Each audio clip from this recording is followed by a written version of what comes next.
Volodymyr Zelensky is tanking peace talks with Russia by claiming he will never acknowledge Russian control of Crimea and won't have peace until Ukraine takes it back. This is clearly the position of someone who does not want to end this war. Doesn't Zelensky realize that he's losing? How can Zelensky credibly make a demand like this when Russia is in complete control of this war? Because Zelensky knows that this is not attainable. This is something that you say if you never want this conflict to end. Because most importantly, the people of Crimea does not want to be part of Ukraine. Crimea is overwhelmingly Russian, and 95% of Crimeans in 2014 voted to join Russia. So Zelensky is proposing never-ending war and conflict against Russia, sacrificing an entire generation of Ukrainian men in order to get Crimea, a country that doesn't even want his ass. Zelensky wants to join NATO, invoke Article 5, and plunge the world into World War III so Ukraine can have control of Crimea? Now do you guys see why Donald Trump and J.D. Vance had to slap this idiot around in the White House? The majority of Ukrainians want a peace deal. Meanwhile, Zelensky is doing everything he can to prevent that from happening. I don't know what the EU and the NATO military-industrial complex promised Zelensky, but he's going to go down as an evil tyrant who completely destroyed his country and tried to start World War III, acting as a pawn of Western neocons. Welcome back.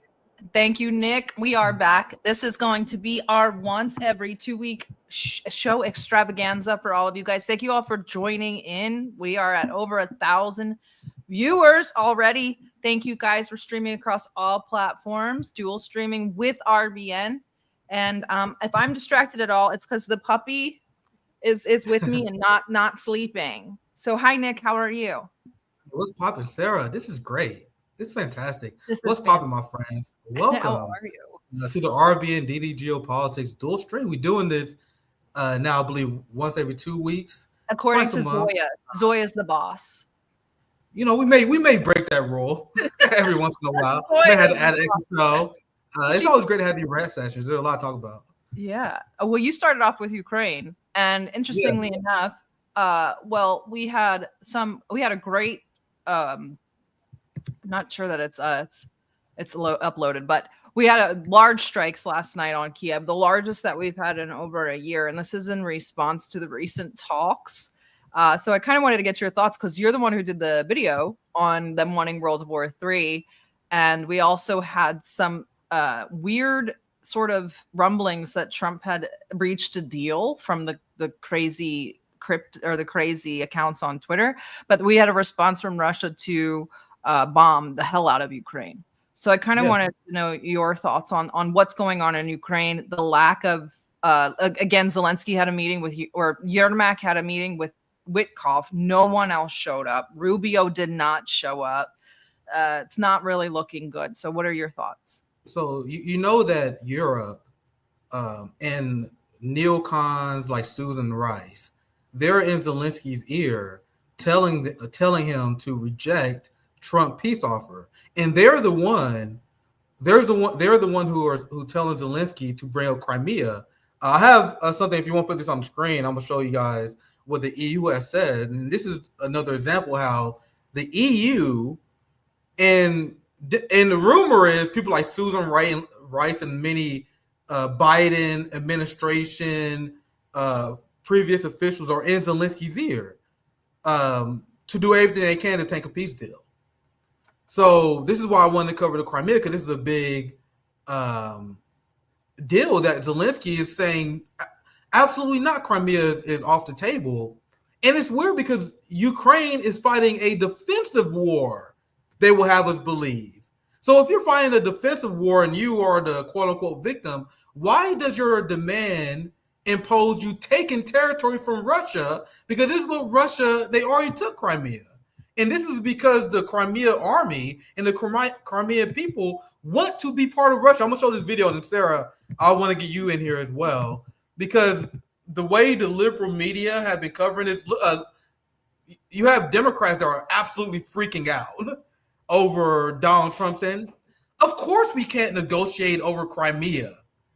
But the reason why Zelensky and the EU saying Crimea is off the table for them is because their plan is to start World War III. And people need to start saying it. What was Zelensky's victory plan? His victory plan involved him joining NATO. In fact, Zelensky, his camp, and many of the Ukraine flag supporters, their biggest criticism of the Biden administration and the EU right now is that they won't admit Ukraine into NATO. In fact, you'll see Ryan McFall and you will see MSNBC, CNN, and all these talking heads. They're furious that NATO is off the table. They bring it up all the time. Why is it important for them to have Ukraine in NATO? Zelensky spelled it out himself. The only way that Ukraine and Zelensky can see a way for them to quote unquote win this war is for Ukraine to join NATO, and then they invoke Article 5. What does that mean? That means we have the entirety of Europe and the United States waging war with Russia. We will, of course, probably bring China in. There are a new security arrangement between Iran and Russia. So that will lead to World War III. That is why Zelensky is asking for this. So, Sarah, I want to get you in here as well, but let me play this video because this shows how absurd their position is. Because every time, and this is why they don't do it that often, you have MSNBC or any NBC, Fox News, whenever Western media actually go into Crimea, they tell them straight off to their face that they don't want anything to do with Ukraine. They are Russian. Is Crimea Russian or Ukrainian? Russian, Crimea конечно. is Russian. Да. Of course Russian. 73-year-old Praxovia tells me Zelensky will not get Crimea back because we have our commander-in-chief, Putin. Глава команды, Putin. Every one of them told us that they are Russian and that if President Zelensky thinks Ukrainian forces can come here, they will fight them. President Zelensky has said that the Ukraine war started here and it will end here, but no one was able to tell us how it will end and how much more blood will be spilt. And Sarah, I want you to react to this because remember, look at the headline I put up before. What are they doing? The EU will never recognize Crimea as Russian? Sarah, what's your take? Anything you want to add? I mean, they can not recognize in one hand and cry in the other and see which one fills up first. Because I said this also to Area that when Trump was toying with the idea, I said, why would any of this make a difference to Russia? They don't care if you recognize Crimea or not. Go ahead and recognize it. Go ahead and not recognize it. I mean, if this is what we're holding on to leverage power over Russia, this is really sad. I actually got into an argument with a Ukrainian the other night who was yelling at me because I guess some southern towns in Russia are overrun by cockroaches. And I was like, what's going on in Crimea? And they just like lost their mind. So your spaces are crazy, man. They are. You're crazy. They lost their, that's why I said the great Ukrainian cockroach counteroffensive has begun, because these are the victories they're celebrating. Like, that's how petty this war is getting. We're talking about Crimea, which, yeah, the war kind of did start in Crimea in 2014 in a way. And so don't message me when I'm talking and then I get distracted. Anyway, Aria's the producer. But yeah, so then I was making fun of them. But if these are the small victories and the small pieces of leverage that we have to hold, this is really bad. Oh, we're going to recognize Crimea, Russia. Russia's probably like, okay, like you're a little late to the party. So it's kind of silly and petty, I think. I was hate watching way too many of these segments because it was funny watching the tears.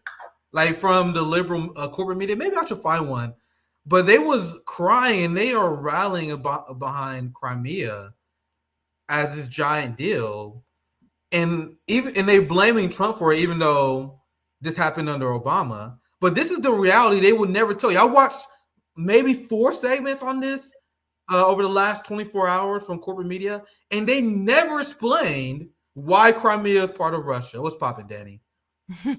Danny, hi. Look, this is the reality. On March 24th, the Ukrainian government ordered the full withdrawal of all its armed forces from Crimea. Approximately 50% of the Ukrainian soldiers in Crimea had defected to the Russian military. They would never tell you this. In Western media, I watch so many of these stories. You can pull up all these articles. They would always bring up how, oh my God, I can't believe Obama lost Crimea. That's what Donald Trump said. Meanwhile, the reality is there's not a goddamn Crimean that wants anything to do with Ukraine. In fact, there was referendums.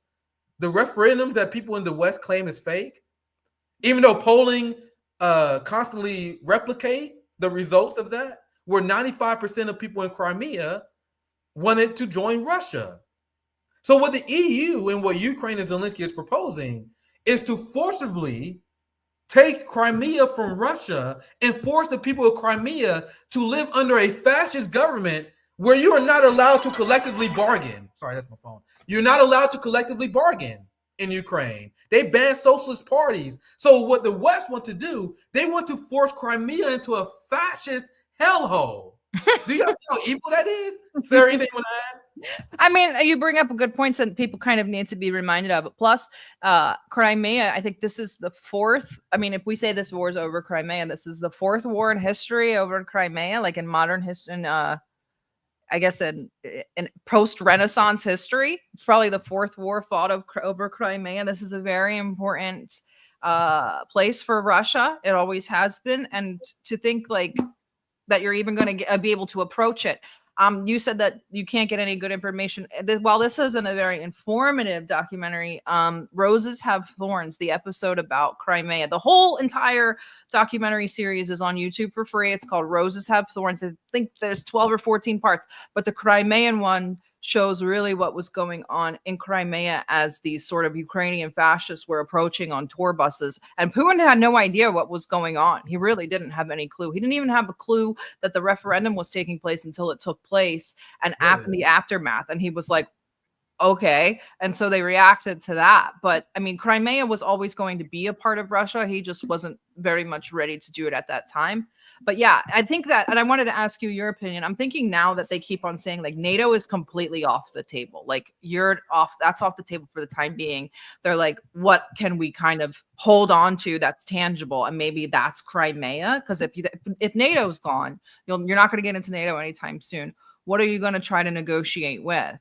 Your whole war is kind of hinged on the joining of NATO. And if they've taken that off the table, you need another reason to fight this. So maybe he's just kind of pivoting more stress towards the Crimean issue.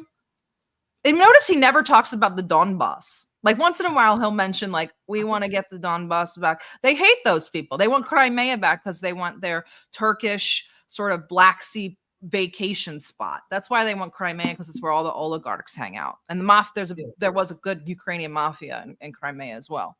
Yeah, can we put my share screen back up? I want to show you guys. This is from the BBC. I can show you guys these crazy headlines all day, where they're drawing the red line at Crimea. And I'm gonna say this just to answer your question. I would be shocked if Trump, and I've been saying this for like 2 years now, Sarah. And I'm down to be wrong, and I will be happy to be wrong about this. I predicted that Trump is going to fail in achieving peace, at least as the West define it in Ukraine. And Trump and his team have been delusional in a lot of different ways, where they say, yeah, we're going to get concession for Ukraine here. We're going to ask Russia to give up land here. We're going to maybe float the idea of having European security forces. No, we don't want to have anything to do with it. But if France and the UK want to go in the UK, maybe we should consider that. And as Trump is saying this stuff, Russia is looking at them like, are you guys out of your goddamn mind? Why should we ever concede to any of this? Do you understand the situation that you're in, sir? I know it's not. In fact, it's your fault because you started this conflict. I was about to misspeak, but it is Trump's fault too. I don't want to miss, because Trump got started. He armed Ukrainian rebels. He armed the Ukrainian government. He's the one that laid the foundation for this conflict. So Russia's like, you guys made your fucking bed. It's not my job to bail you out and your government out. And that's why Trump has been desperate to place blame on everyone else. Now, I'm glad that Trump wanted to see peace, but you guys understand that Donald Trump played a very big part in the lead up to this conflict. So because of the role that Donald Trump has played, why would Russia let them off? Imagine if Russia gave in to some of the demands of Trump. Do you understand how much of a giant L that would be for Putin? I'm a peace lover. I'm very squeamish. You know what I mean? Even though Russia's dominated the battlefield and they seem like they're going to accomplish their military objectives, they still lost a lot of people. And I think that's a very huge cost. Do you know how much of an L it will be for Putin, for him to spend the resources that he spent, for him to lose the good men that he's lost in this conflict, which I believe that all deaths in war is a tragedy, to negotiate with Trump and allow EU forces into Ukraine, which they was against in the first place. So to allow what the EU is asking for, which is a NATO membership, Zelensky's asking for NATO membership. Of course, that's why you see the attacks now. And Sarah, I know you wanted to bring this up some more. So I would love for you to talk about the attacks that we've seen today. But that's the reason why we're seeing that. Because Putin and Russia has zero reason to negotiate with the West unless the West is willing to accept a complete Russian victory, because that is what Russia fought and they bled for. Whether you agree with it or not. But go ahead, Sarah. I know you 100% agree. And especially how you start off with, does anybody see what's going on? Because do they not know that Russia's almost to the river? And so once they get to the river, like that's pretty much complete Russian military victory anyway. So it's like, why are we discussing Crimea? Why would Putin take these people seriously? Like, this is getting silly to this point. But yes, the attacks on Ukraine, we mentioned that in the beginning. They were huge, huge. We don't know what hit what, if it was air defense or what. There are at least a dozen people that have passed, which is obviously a tragedy, a dozen civilians, and about, I think, over 50 or 90 injuries, but quite a few injuries. But for an attack that massive to result in that few tragedies, that's actually amazing. Here, we actually do have a video. It's only 20 seconds, so let's see.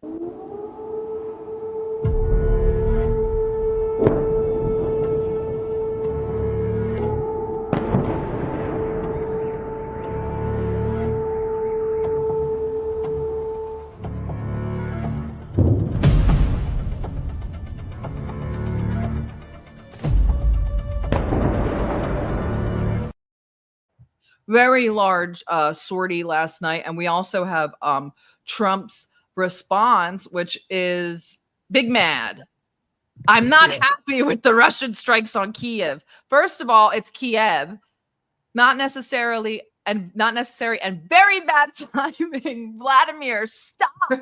5,000 soldiers a week are dying. Let's get the peace deal done.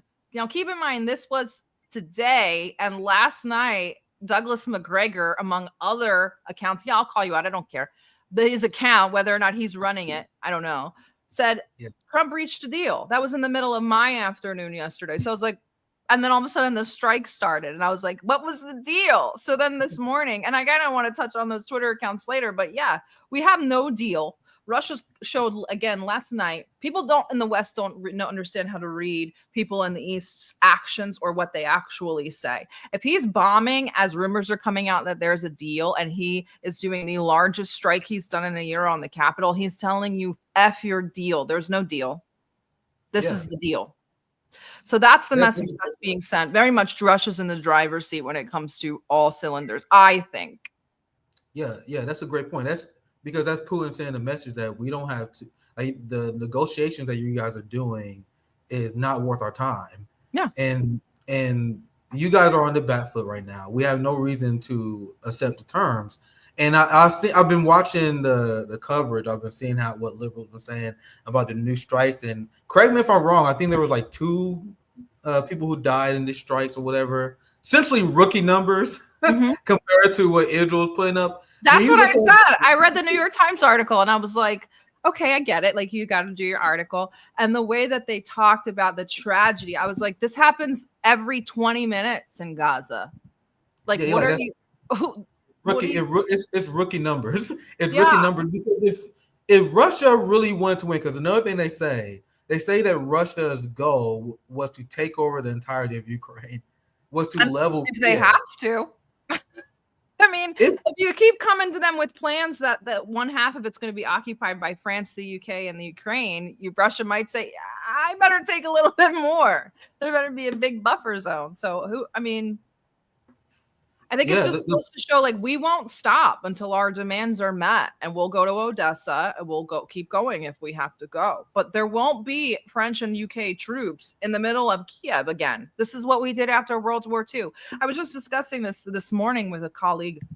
Why would anybody enter into peace talks with the United States as the mediator and the sort of signator on the actual agreement? We have Minsk 1, Minsk 2, which were afterwards admitted by the signatories that they were just put in place to allow Ukraine to get ready for this war. We had the JCPOA that Trump literally ripped up to spite Obama during his first term, and now he's back to trying to put in place another JCPOA.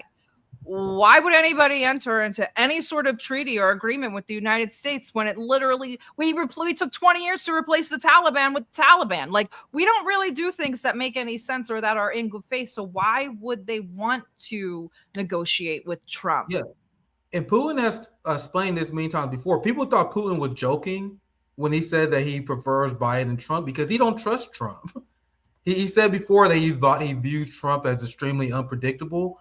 And Russia made a lot of miscalculations because Trump would say some shit like, hey, man, I think we should have peace with Russia. I think Democrats lost their mind. But he was the guy who allowed an AOK CIA cyber attacks on Russian infrastructure. That was Trump who allowed that's something that Obama did not want to do. Obama thought that CIA infrastructure attacks on Russia was too provocative. That is what Trump did. So on one end, Putin was like, man, we met at Helsinki. I thought things were great. And then you turn around and you start following the direction of John Bolton, trying to get rid of my homie in Venezuela, Nicolas Maduro, opposing me in Syria. So it was this unpredictability, and Trump is extremely unpredictable. I guess this quality may give him advantage over predictable neocons like Biden, which is why Trump preferred him. But Putin was burned. Not only by the West, but he's been burned by Trump before. And you guys think the Russians are dumb? They see the MAGA people in the media. They watch our media like hawks. They see everything that we're saying. They see how MAGA is selling the idea that they work in Russia. MAGA, you have Vivek Ramaswamy and these MAGA assholes. They will say stuff like, oh my God, Trump is playing a 4D chess on the world stage. He's driving Russia away from China. And then Xi Jinping and Putin like, what the fuck y'all talking about? Yeah.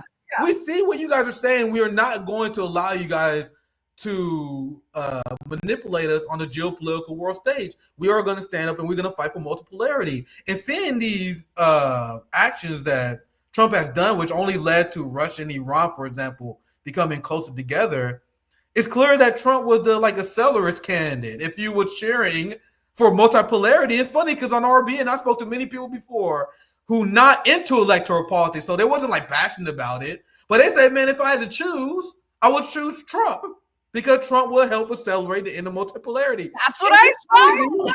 That was fucking right, Sarah. That was right. I said this in a space. They asked me, who do you want to win? And I said multiple times, I want Trump because I'm an accelerationist and I want multipolarity. And Kamala is going to be very status quo and very milquetoast and very kind of vanilla ice cream, no pun intended.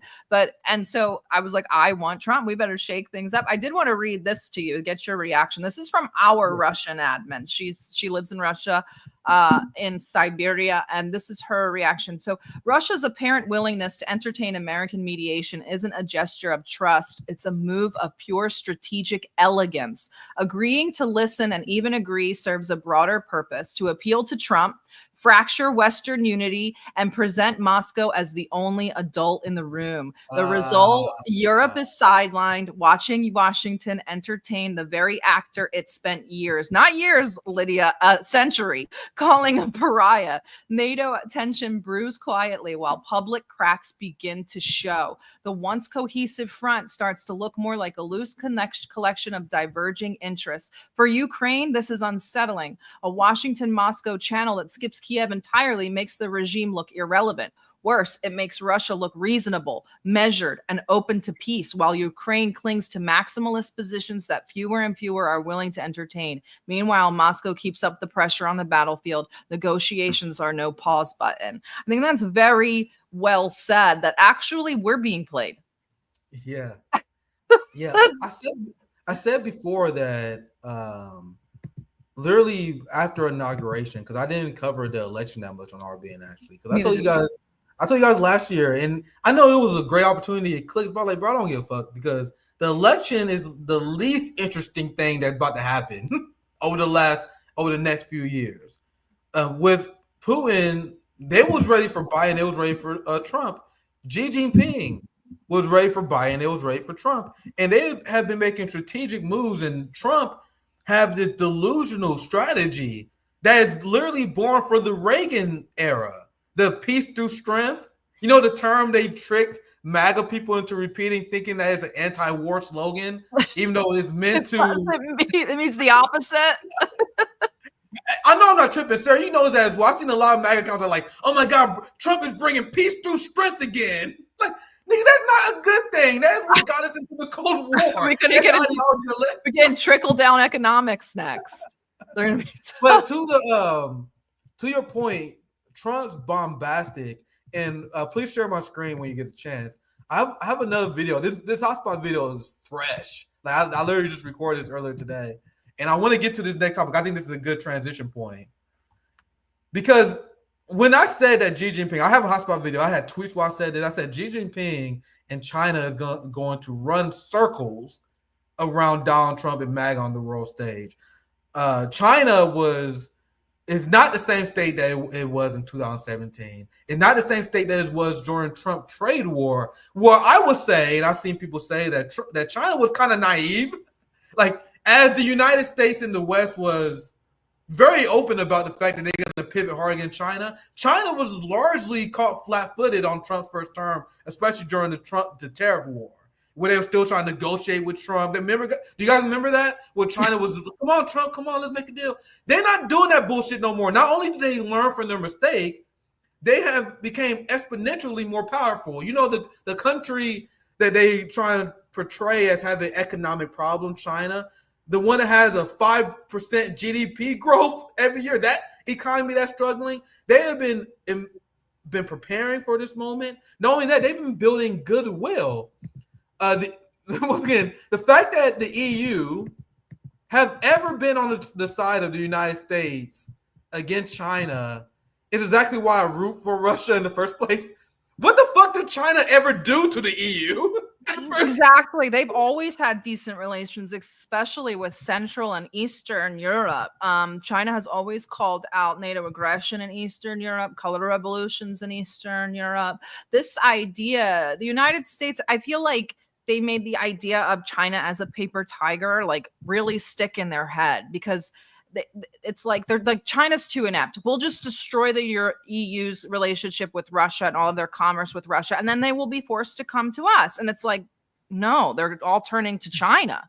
All of the auto companies are turning to China. Like it's very silly. I feel like I really liked that write-up that I read. I hadn't read it before. I just read it out loud because that's exactly what they're doing. They're using our own actions against us as a stage we don't even realize. And I say we, because I mean, obviously it's not Nick and I, but it's the Americans. We collectively look like idiots. We look like dumb children who our foreign policy changes every day. They lie about everything. And then Russia comes in, they're very poised and measured and calculated. And I mean, people forget that our political science programs, which I went through one, aren't really that great. They're not difficult. They're not critical thinking. They don't teach you how to engage in politics. And Russia has some of the best foreign policy colleges on the planet. So they teach each other how to engage in diplomacy correctly, how to engage in post-Soviet relations correctly. This is stuff that Pete Hegseth from Fox and Friends is not prepared to converse with. Like, this is, you know what I mean? It's kind of like our hubris. And this is, I don't remember what book I just read, what it actually was all about the fact. Oh, Multipolarity by Konstantin. It was a really great book. Let me show it to you guys. If you haven't read it yet, please read it. But it very much talks about, this is the new book by Konstantin van Hofmeister. I have to say it like that because it's very serious. But Multipolarity, really good, really short book, gives you an idea about how the downfall of the United States is mostly going to come from within. It's going to come from the hubris and the arrogance. And that's also a point that Martianov always stresses, and it's a point that Glenn Deason really stressed in his new book about Ukraine, which is awesome as well if you guys want to check that out. But yes, it's our hubris that really gets us. It's this idea that China is so weak that they could never compete with us economically, yet they're so strong that they've infiltrated all of our state institutions and all of our domestic policy. It's psychotic. It really is. The delusion of these people whose strategy was to start this trade war and then force countries that was doing good business with China to decouple from China. And those countries was like, you are out of your goddamn mind. We would not do that. So this idea that people would just flock and choose America, it was a giant miscalculation. And I want to get to this topic because I can't wait to hear your thoughts on this. If you guys don't mind again, I won't put when will this work?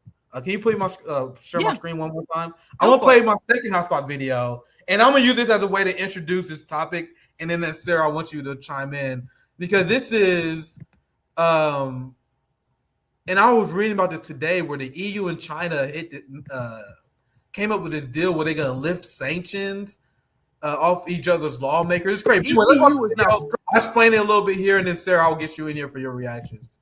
The EU is now strengthening their trade ties with China, even lifting sanctions in order to normalize relations in response to Donald Trump's dumb trade war. Donald Trump fucked up so badly that the EU is no longer pretending that the Uyghur genocide is a thing anymore. It is also very hard to sell the idea of an invisible genocide when we see dead Palestinian babies every single day. We know what a real genocide looks like. Remember, Donald Trump wanted the EU to decouple from China as conditions for lifting the sanctions.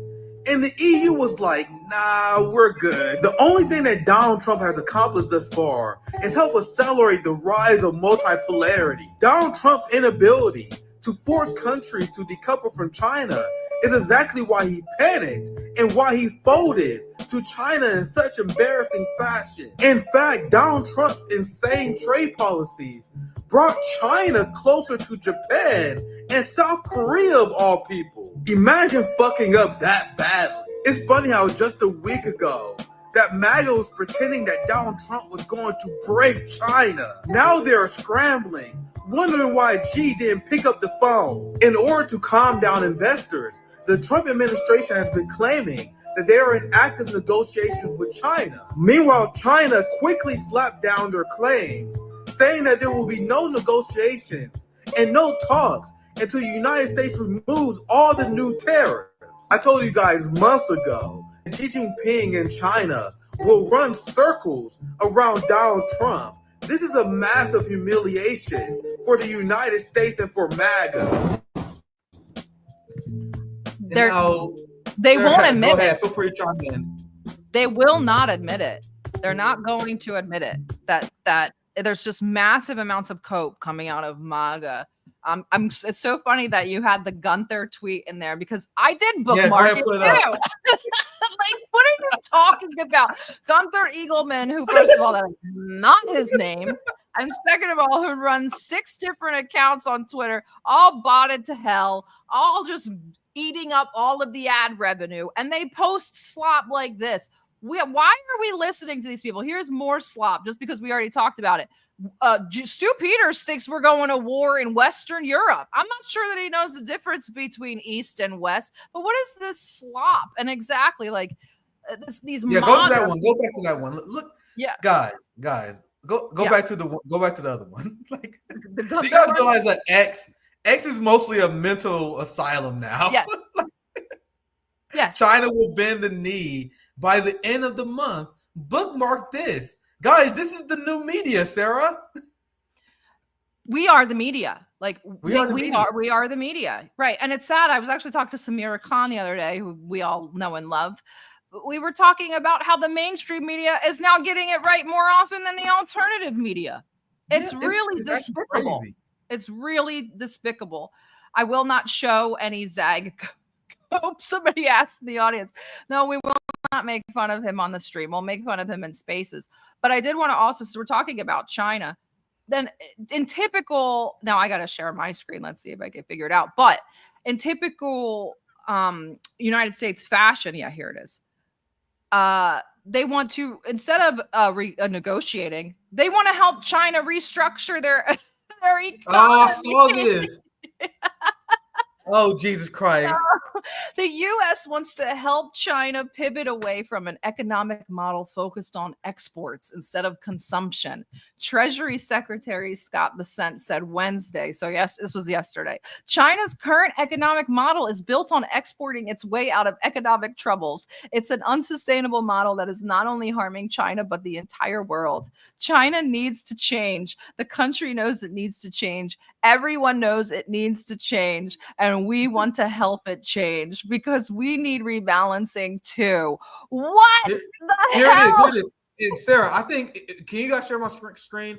I want to show the video because I actually seen this. I'm glad you because you did a great job presenting it, but it's something else when you hear him say it because like the smug like attitude that comes from nothing, guys. Like it's anyway. Let me play the video. I want you guys to hear how smug and ridiculous he found. Because I'm glad I wanted to cover this soon, so I'm glad he brought this up. China, in particular, is in need of a rebalancing. They are. Recent data shows the Chinese economy tilting even further away from consumption toward manufacturing. China's economic system, with growth driven by manufacturing exports, will continue to create even more serious imbalances with its trading partners if the status quo is allowed to continue. China's current economic model is built on exporting its way out of its economic troubles. It's an unsustainable model that is not only harming China, but the entire world. China needs to change. The country knows it needs to change. Everyone knows it needs to change, and we want to help it change because we need rebalancing too. China can start by moving its economy away from export overcapacity and towards supporting its own consumers and domestic demand. Such a shift would help with global rebalancing that the world desperately needs.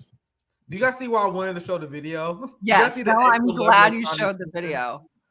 What the hell are they saying? We just tanked the world, like the Western world's economy, and with tariffs, showed how volatile our market is because every time Trump sneezed, the market reflected that. While China just sat there like, what are y'all doing? So they need restructuring. They're unsustainable. Last I checked, we crashed in 2008, and the unsustainable economy of China bailed us out. Last time I checked, and this is why it's hilarious. If you type in China economy in your Google, you will see nothing but a ton of articles of a lot of these smug Western economies. Like, this is why China's model is failing. China, it won't grow. They can't grow. Their economy in shambles. China in 2023, China's GDP growth was 5.1%. You know what the United States was? 2.8. We had China had damn near double United States GDP growth. Meanwhile, you have these assholes coping like, oh my God, China's system is so bad for the Chinese, even though 90% of millennials in China own their own homes, even though they have healthcare, even though they have modern infrastructure. Can you imagine being American capitalists who are seeing our cities fall apart? Our cities are shit, Sarah. Our cities are horrible to look at. And to think that you're gonna lecture to someone else, some other country, on how they should engage in trade and how they should do business, even though there are people who live in a higher quality of life than your people are, and simply because you want to catch up to China. And this is a pathetic, and please share my screen once again, because my theory, and I said this when the trade war began, and it's just a theory, I admit, but I have said that the rise of China in the Chinese century was so obvious that the neocon wing had a different strategy than the liberal wing. Because you guys know how the overall empire, who don't vary that much, they may have strategic differences, like the strategic difference they have in Ukraine. The liberals still want to go hard at China, but they're like, man, we can't do anything crazy yet. Meanwhile, the neocon right, and I think the liberal class disagree with them on the strategy. Their strategy was, hey, man, if you're going to have BRICS come up, if you're going to have all these other countries come up and choose China, fuck all of you guys. We will blow the whole fucking system up, and we will take you all with us. So they were giving this choice to countries, forcing them to decouple. And they was like, no, we're not going to do that. We have no reason to change this economy. We'll adjust to China. And Trump was panicking. Xi Jinping was resolute. His people was rallying behind Xi, while Americans were turning against Trump. You have people that were supporting Trump's campaign. You have all the big retailers blowing up Trump. It was going to end bad for your boy. So he backed away. And now he did some embarrassing ass shit where he was, after he talked all this shit, after Gunther was saying how we're going to crush China, after MAGA was bragging about how they're going to destroy China, Trump became pussy. You know, he was like, oh man, we're going to be nice to China. We have no reason. I actually think I have the clip of that. Let's see if I can show it. Actually, I do. Let me show the clip first.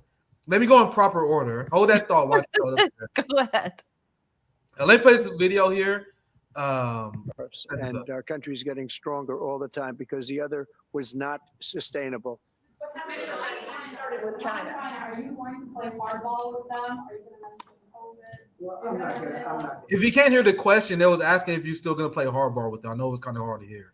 I'm not going to mention COVID. I'm not going to say, oh, I'm going to play hardball with China. I'm going to play hardball with you, President Xi. No. We're going to be very nice. They're going to be very nice.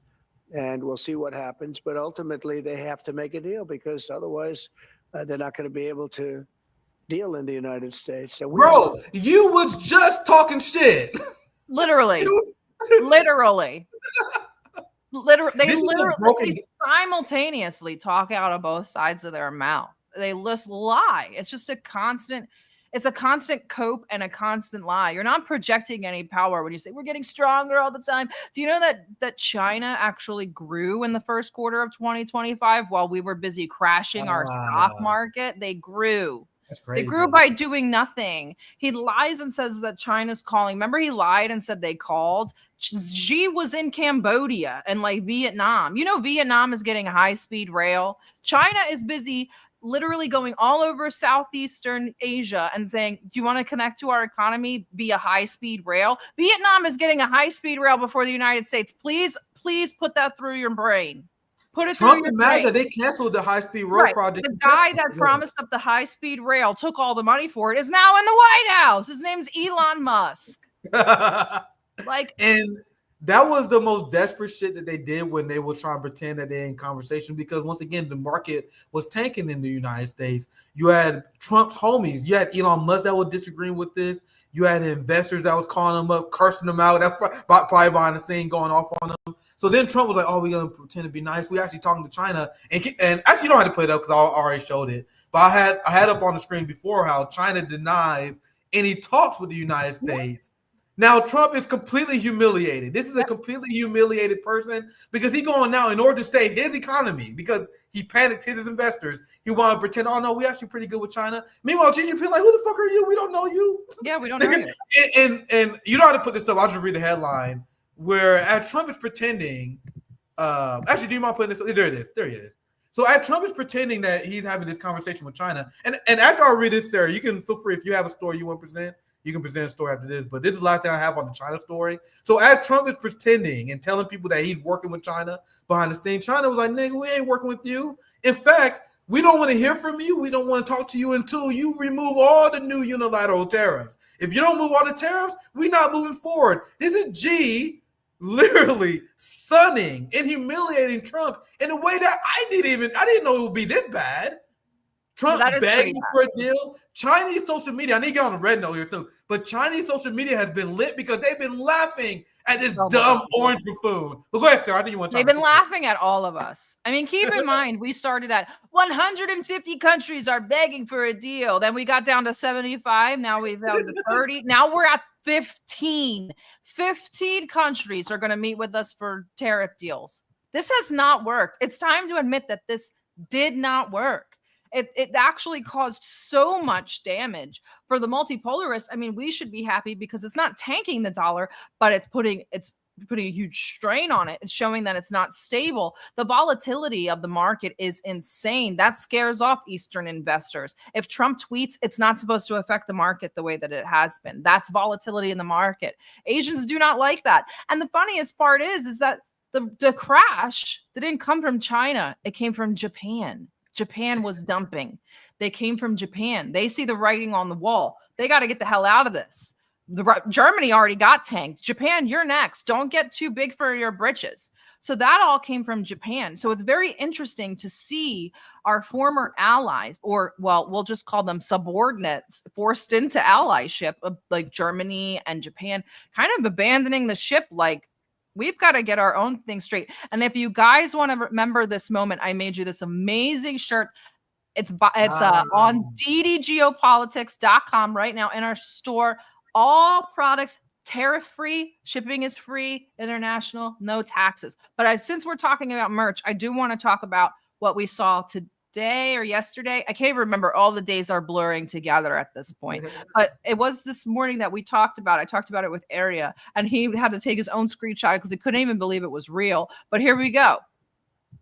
What are we doing? Oh, shit. They asked you about to do it. I didn't think they was going to do it, but they asked you about to do it, huh? They really are about to do this. God damn it. I guess the Trump derangement syndrome liberals was right on this, because I remember liberals say, if Trump wins the White House, he would never leave. He would run again. Like, oh, just shut the fuck up. I guess.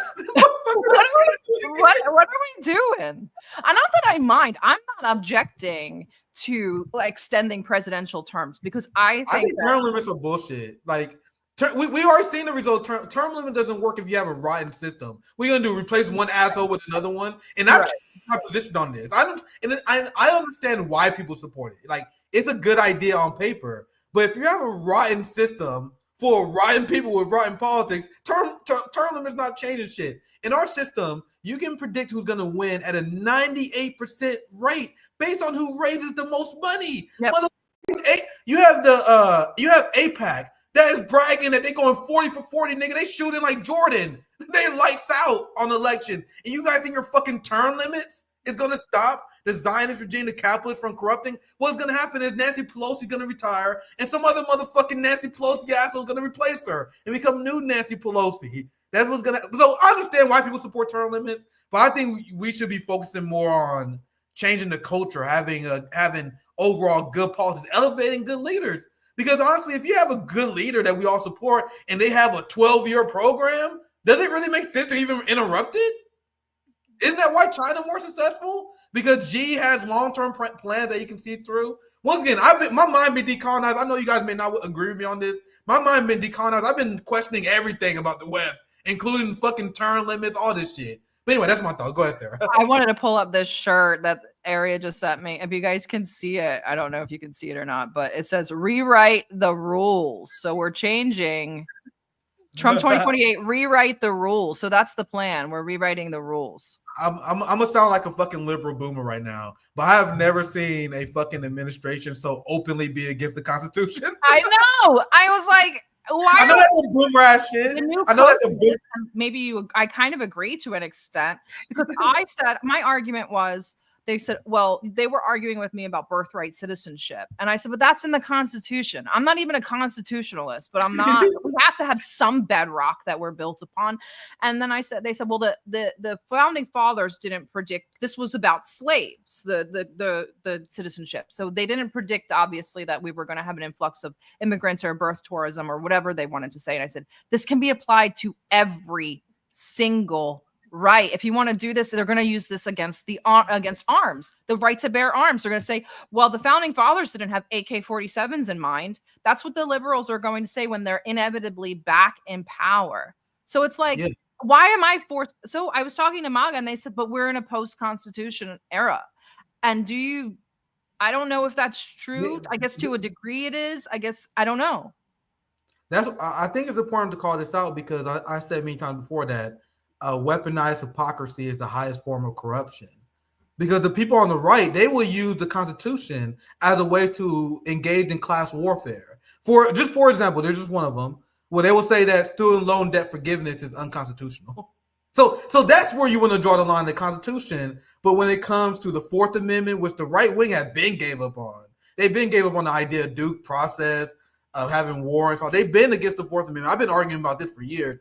They've been against the First Amendment. We can go down the list, but they are openly arguing against stuff that is written down. And my whole thing is like, bro, you can't apply one set of rules to the ruling class and apply a different to us. So I am critical. I think, well, the thing is, let me rephrase it. The Constitution has good ideas. I critique it because it's ran in a country full of hypocrisy, when the Constitution never really ever really applied. But if you actually apply the Constitution, well, doesn't the Bill of Rights sound like a good idea? Our critique has always been the Constitution never actually applied to us. It's something that applied to the ruling class. Now, MAGA is openly saying that that's what they believe. Where they're going to take certain things of the Constitution, which is meant to crush the working class, so they will speak out against any sort of economic innovation or economic policies, and saying that's unconstitutional. You can't do this because that's unconstitutional. Meanwhile, they can implement and build cop cities. They can build state power to fight against. Like, the whole thing you got, we can take people's rights away because the state labels you as a terrorist. Like, how is that constitutional? How is it constitutional for the government to label people as domestic terrorists and they lose their rights? That is what the right wing is advocating for, right? Was there anything else you want to add? No, I agree, especially with I got into a big argument about the domestic terrorism thing, because that is a private interest that we are creating charges of domestic terrorism against Teslas for. So like that when you said domestic terrorism, that's the first thing that came to mind. I also wanted to get your opinion on how bad is it really? Because we're selling off our citizenships with Trump gold cards. They're $5 million each. I don't know where that money goes, but they get a gold card and an automatic citizenship. And then today, isn't that open borders? Like, no. This is the argument, and I'm actually glad. I had a lot of productive conversations with libertarians who I'm actually surprised how much they agree with me on this. And I know this is like completely out of the lexicon, but I always made an argument. I understand why you will have border security. I'm advocating as a worker, as someone who believes in the freedom of movement, something that libertarians have argued for decades. If you're allowed to move to country, and the only barrier is money, borders don't exist. Why the fuck is Elon Musk in the United States? For the rich. There you go. Exactly. Sarah, I'm glad that you see where I'm coming with this. Because people are like, well, if you bring up to the right wing, you're like, isn't Elon Musk a fucking immigrant? I thought you guys hate immigrants. Well, he immigrated here legally. Yeah, he paid money. He paid a lot of money. He had company. He making money. So the only border is a border between whether you have money to move or whether you don't, whether you're a worker or whether you're a capitalist. That's why I'm saying it's not in our interest to advocate for giant police states. If you want to prevent mass migration, which I understand why that's an issue for the working class, you have to do it systemically, like ending the sanctions, having actual fair trade agreements, and not bankrupting your neighbors using the IMF.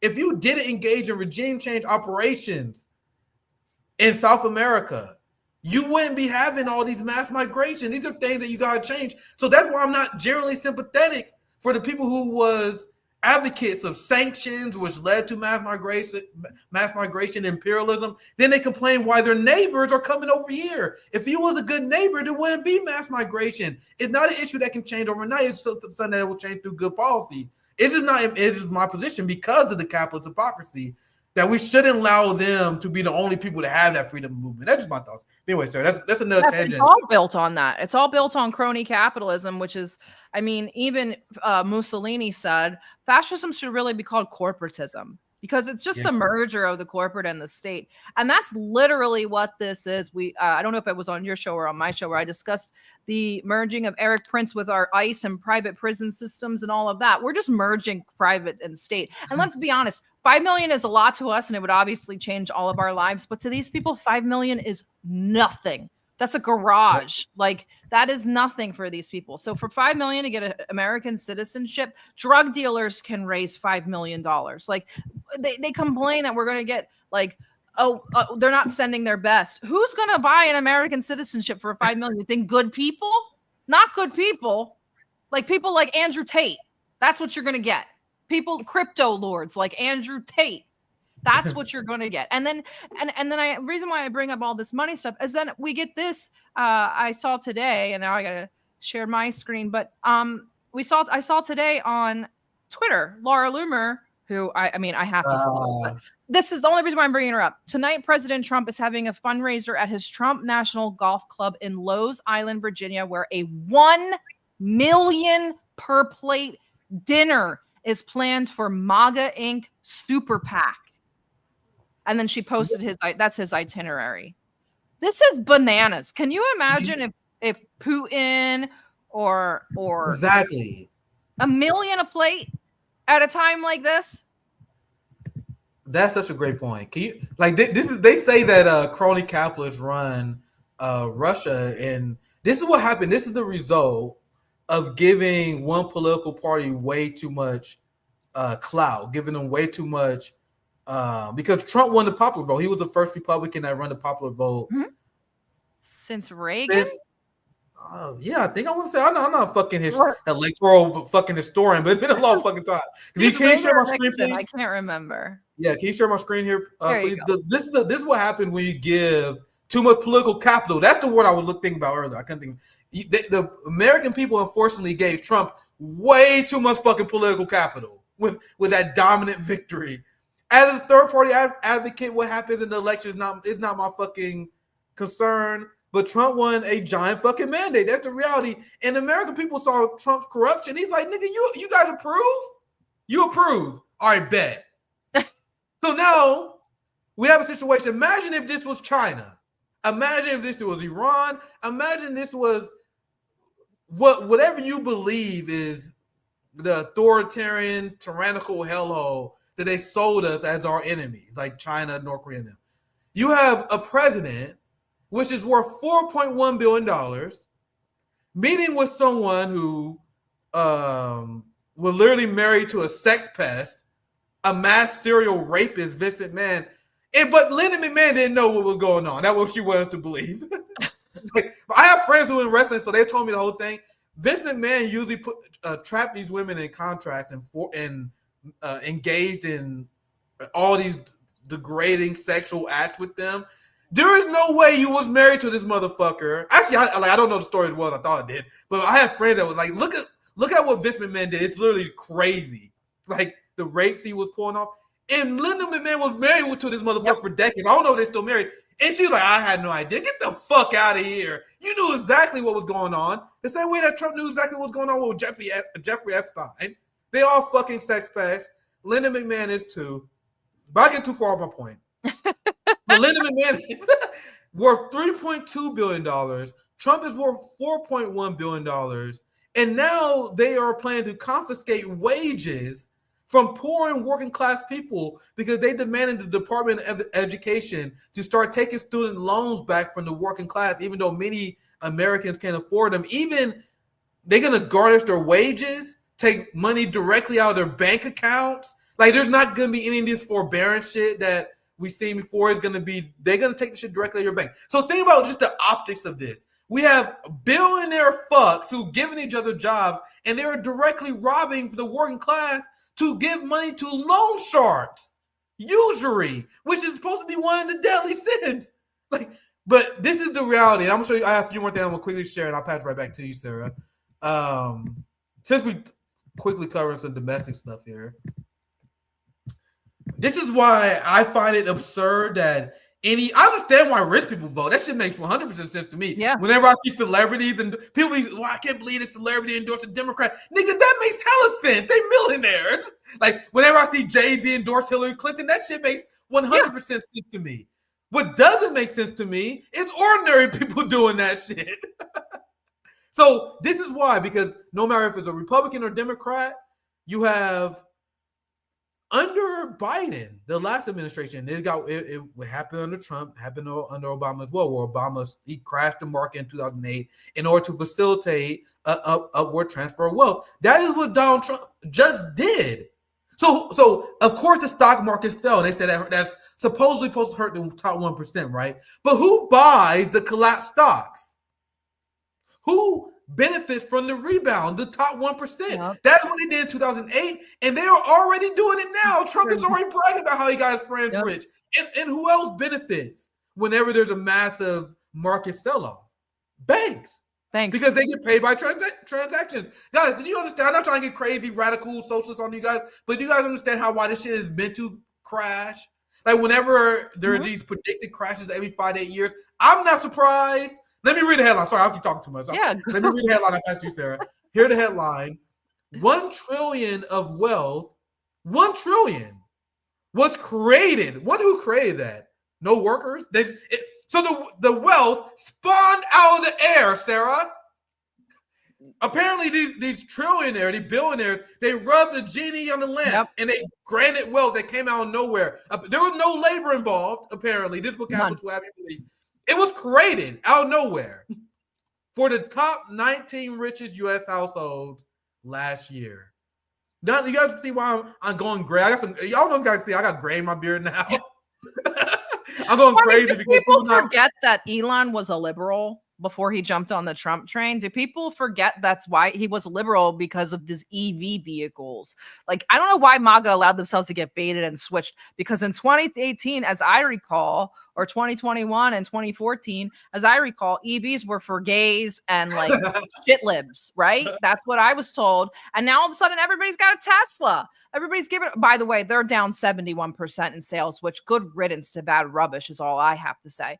But then they forget that we started off this presidency with a rug pull from the president and his wife, in which they both made multiple billions of dollars.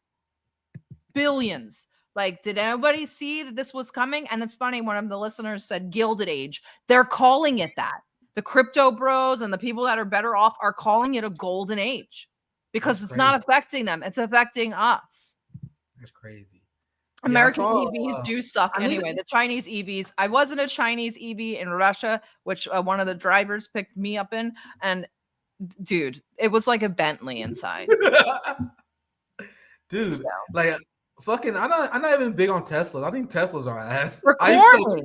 I used to sell cars, guys. So I sold Lexuses and I sold Toyotas. And Lexuses, they had great electric vehicles. So whenever I saw Teslas, I'm like, nigga, this is no better than the fucking electric. That's just me. Maybe I'm wrong on that. Maybe I'm biased because those are the companies I sold cars for. But I used to see people trading Teslas all the time. Why should you work for Lexus? Well, there's a reason why he's giving them away like water. Like, he's just giving them away. Like, it's crazy. He's like, everybody gets a Tesla because they're such great cars. No, everybody's getting a Tesla. He gave a Tesla to Rob Schneider, for God's sakes. Rob Schneider, like the comedian from the 90s. Yeah. That's like their new spokes guy. This is how bad things are. If you only knew how bad things really are, and everything's just smoke and mirrors and a facade. They're having car infomercials on the White House lawn not because Tesla's cool, but because Tesla's losing money at an alarming rate. Dude, did Elon Musk fumble the bag like we never seen before? Because before, Elon Musk was the greatest, obviously the greatest capitalist of all time. Yep. It is shown because he's the richest human of all time. The thing about what you just said before, Sarah, he was pretending to be a liberal. It is clear that he was like, you don't just become this super cultural warrior, right-wing, anti-liberal person out of fucking nowhere. He was just a liberal in like 2017. So he had a great business plan. Like, he had his plan where I'm going to pretend to be woke. I saw this old tweet. I won't be able to find it. I'm sorry. I need to find it one day. It was this tweet where Elon Musk, a much younger, like it may be like 10 years ago, he had a picture with this black girl. He said, diversity is our strength at Tesla. And I couldn't believe it. It was like a month ago I saw someone resurface.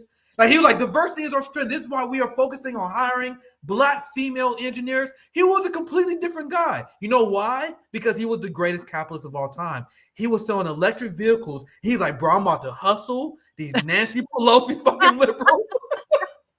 Yo, I see how they are in the San Francisco. He was super pro-gay. Nigga, he's like, bro, I'm about to slay among these gay white liberals. And he did, dude. His undeniable, his business plan was amazing. He sold himself as like this fucking Tony Stark motherfucker. He created this, he pretended he's like a genius, right? But he's clearly a dumbass. Like, when you hear him talk about anything else that's not business, he's clearly a dumbass, but he marketed himself as a genius. So a lot of liberals fell in love with them. So he created a cult of personality. The point I'm making is he was killing the game. And then he decided to switch to MAGA. And he fumbled the likes we never seen before. Yeah. Because his wealth was soaring under Biden. Mm-hmm. And now that he went full MAGA, he underestimated that his business was being upholded by Trump derangement syndrome liberals. And that's why you're seeing Tesla markets crash. And people realize now he's pretty fucking washed. He is washed. Like, Anyway, Sarah, He maybe we gave can Trump read some $100 chat million. maybe. $100 million. He was one of the. I think he was the largest funder after Miriam Adelson of the Trump campaign.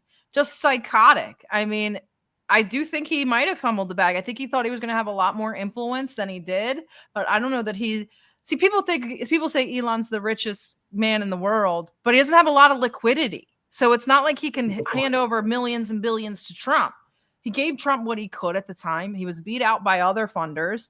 And I mean, Trump's in with a lot of old money too. You have the Adelsons and you just showed McMahon. They're loaded. These people are loaded, like the likes of which Elon couldn't understand. So Elon's a little bit frozen out of the administration. Not to mention, Doge went from promising us $1 trillion in cuts down to 500 billion. And I think now we're down to 150 billion that won't even be shown to us. The whole thing is a farce. It's all a farce.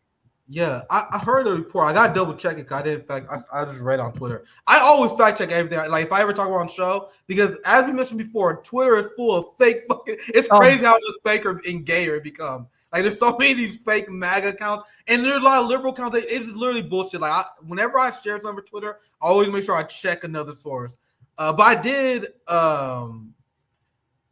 read before how like this whole thing with Elon Musk and Tesla is like devastating for the stocks of Tesla. Have been devastating for their overall brand long term.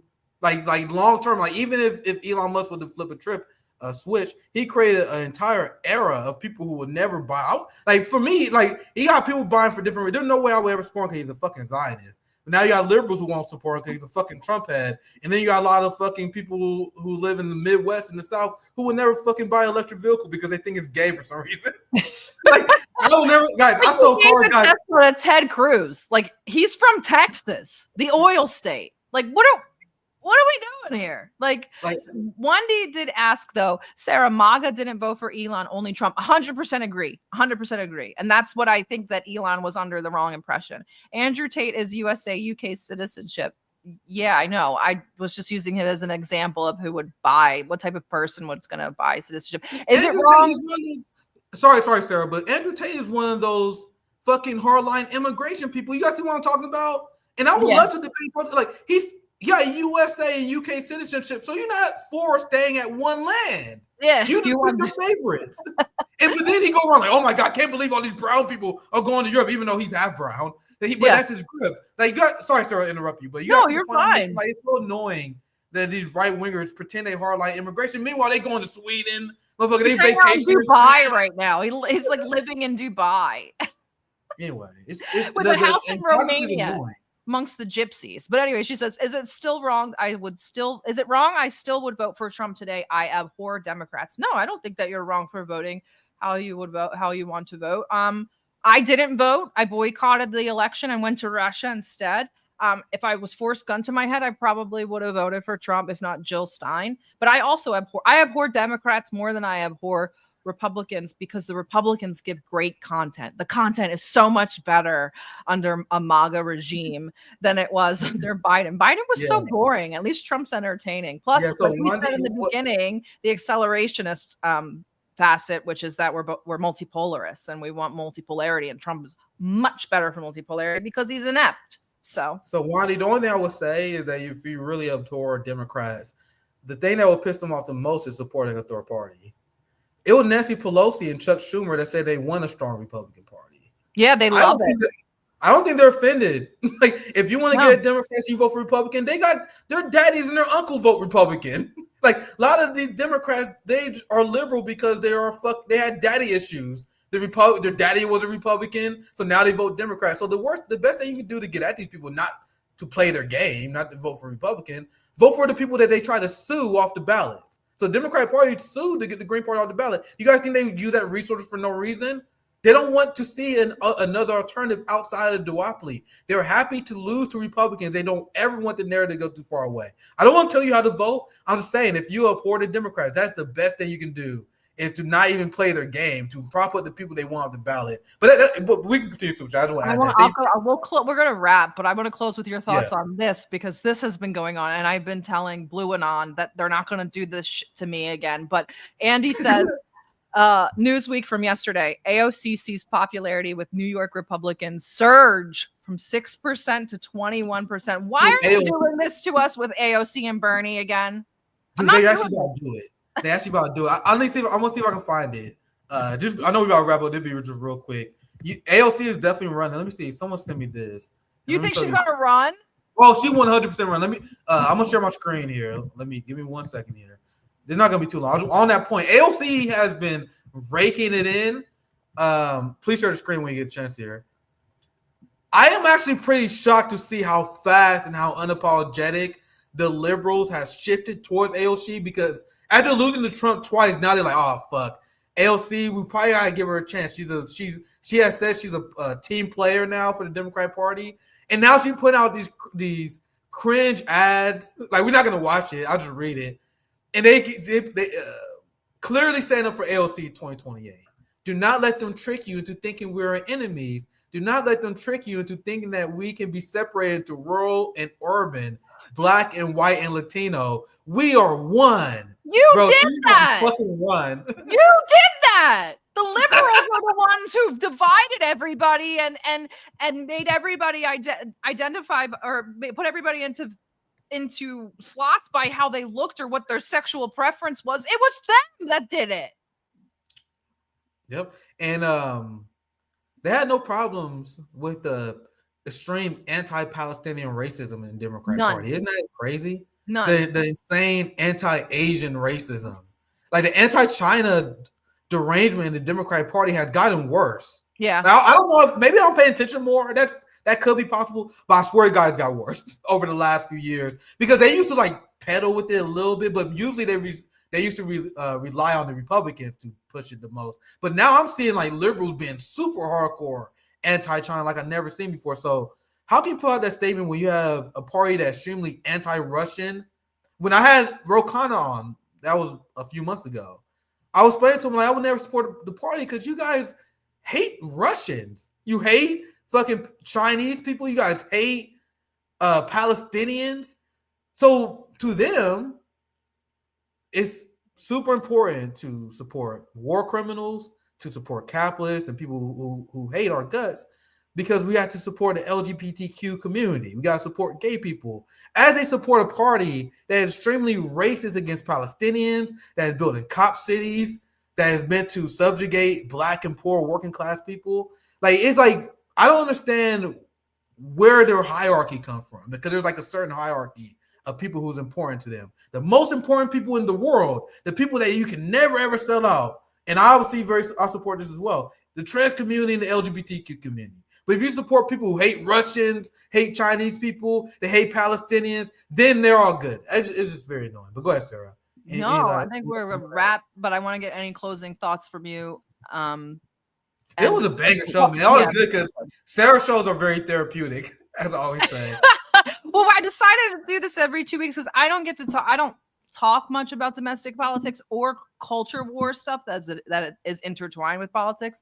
And I thought that you are like the best person that does that, and that like kind of aligns with my views, because. Nice.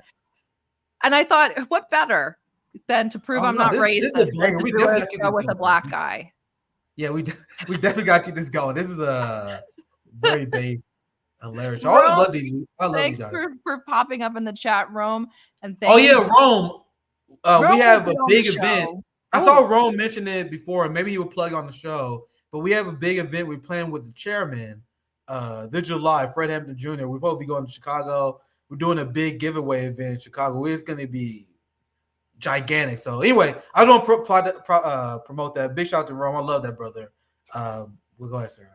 And we'll help you out with that, guys. Let us know how we can help. Love you too, FaZe, Will. And this one for you, Nick. Nick, check out Gary Stevenson, Gary's Economics. I hate economics. I think economics is barely a real fucking thing.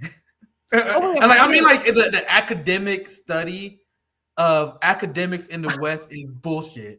Yeah, you got to realize they are trained in capitalist propaganda. They say stuff that inherently makes no sense. They will say stuff like, "Oh, well, if we spend money on social programs for poor and rich people, poor and working class people, that will lead to inflation." No, inflation many of the times comes when the ruling class, when the capitalist wants to increase their profit, because profit comes from what? What you charge the consumers, what you take from your labor, and what you get from production. And we gotta have never-ending profits. You have to adjust what you pay your workers, how much you spend on labor production, or how much you sell your consumers. So if your goal is to have never-ending profits, which is the goal of the capitalists, they get in trouble by their stockholders if they don't increase their profits every quarter. So what happens when a capitalist have to increase their profit every quarter? You will have a natural rise of inflation. There are already stories. Sorry, sir. Last point. Oh, you're fine. There are already stories about how businesses, including the small business that people idolize for some reason, they're already taking advantage of Trump tariffs and raising their prices before the tariffs even take into place. The business owner, the capitalist class, always look for reason to raise prices. They did the same in COVID. When COVID happened, the people who make this shit right here, soap and hand sanitizer. Yep. Yeah. So that anyway, I'm sorry we're going on a tangent, but the whole point is economists will never even explain that. No. And I know they're just listening to many of like, I got a PhD in economics. They have no idea what the fuck is going on in the world. But anyway, sorry, Sarah. Fun show. Always very. Oh, somebody said AOC, President Newsom. Oh, please stop, President Newsom. He would get elected. He would get elected. Liberal women and liberal men love a good-looking guy. He would probably do pretty well. I tell you guys, my sleeper pick is Pete Buttigieg, man. I can see AOC endorsing Pete Buttigieg.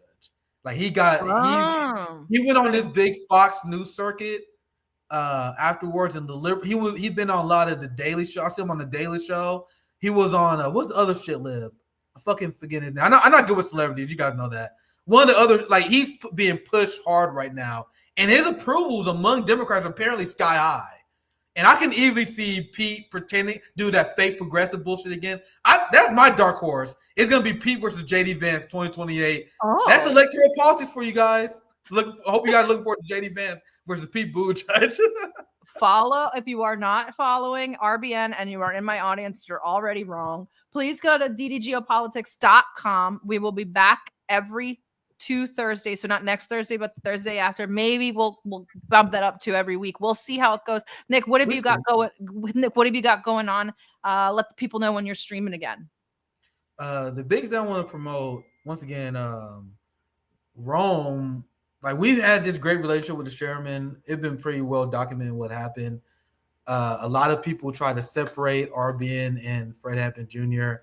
and they was unsuccessful. We had this big event. We're planning maybe June, July in Chicago.